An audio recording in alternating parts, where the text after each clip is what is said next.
ఉపాధి హామీ కూలీలపై తేనెటీగలు దాడి చేసిన ఘటన రాజన్న సిరిసిల్ల జిల్లా కోనరావుపేటలో చోటు చేసుకుంది. నిజామాబాద్ గ్రామ శివారులో కాలువ నిర్మాణ పనుల నిమిత్తం 30 మంది ఉపాధి హామీ కూలీలు వచ్చారు. పనుల్లో భాగంగా ఓ చెట్టుకున్న తేనె పట్టును గమనించకుండా పనులు నిర్వర్తిస్తున్నారు. ఈ క్రమంలో ప్రమాదవశాత్తు పనిముట్టు పార తేనె పట్టుకు తగలడంతో తేనెటీగలు కూలీలపై దాడి చేశాయి. ప్రస్తుతం సిరిసిల్ల ప్రభుత్వ ఏరియా ఆసుపత్రిలో 8 మంది కూలీలు చికిత్స పొందుతున్నారు. ఉపాధి పనికి పోయినాము. ఉపాధి పనికి పోతే ఇట్లా పని చేస్తామని వరకే ఇట్లా గడ్డి పోతున్నాం. పోసే వరకే మొత్తం కంటిగలన్నీ లేచి ఒక 5-6 అందరికీ గుర్తినాయి. ఇప్పుడు పెట్టి ముఖం ఇవన్నీ మంట మండుతున్నాయి. పని చేస్తున్నారా వాళ్ళు గడ్డి వస్తున్నారు కాకుండా ఉన్నట్టు తేరటిగా ఉన్నట్టు ఎవరికి కావాలది ఏర్పలేదు.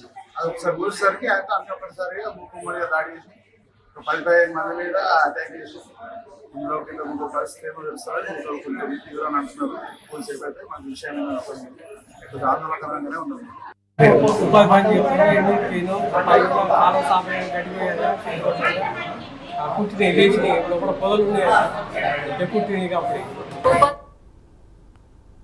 ఉపాధి హామీ కూలీలపై తేనెటీగలు దాడి చేసిన ఘటన రాజన్న సిరిసిల్ల జిల్లా కోనరావుపేటలో చోటు చేసుకుంది. నిజామాబాద్ గ్రామ శివారులో కాలువ నిర్మాణ పనుల నిమిత్తం 30 మంది ఉపాధి హామీ కూలీలు వచ్చారు. పనుల్లో భాగంగా ఓ చెట్టుకున్న తేనె పట్టును గమనించకుండా పనులు నిర్వర్తిస్తున్నారు.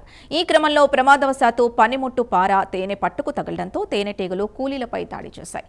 ప్రస్తుతం సిరిసిల్ల ప్రభుత్వ ఏరియా ఆసుపత్రిలో 8 మంది కూలీలు చికిత్స పొందుతున్నారు.